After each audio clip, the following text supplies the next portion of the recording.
काल रात्री Ulhasnagar camp number 4 येथील लालचकी परिसरामध्ये एक भव्य झाड पडल्यानंतर सदर ठिकाणी लावलेली जी कमान होती ती कमान देखील तुटली. सोबतच बाजूला असलेले जे ताराची जो खांब होता तो देखील कोसळला.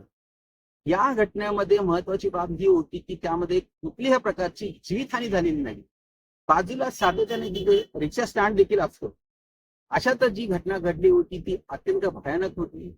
एखादा अनुचित प्रकार घडला असता परंतु तो घडला नाही. यामध्ये महत्वाची बाब ही आहे की यामध्ये ती जो कमान लावली होती ती कमान जी होती ती अशा प्रकारे कमान लावण्यासाठी कोर्टाने देखील मनाई केलेली असताना देखील अनेक ठिकाणी उल्हासनगर शहरामध्ये अशा मोठ्या मोठ्या कमानी आहेत.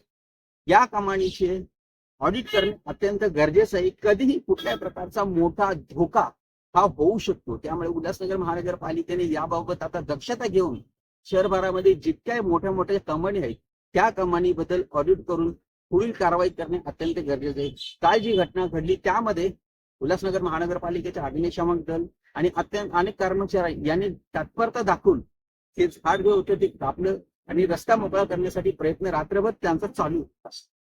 महत्वाची यामध्ये हीच गोष्ट होती की अशा प्रकारे घटना घडण्यासाठी जे कारणीभूत कारण असतात, ज्या वास्तू असतात त्या वास्तूवरती कारवाई करणे अत्यंत गरजेचं आहे.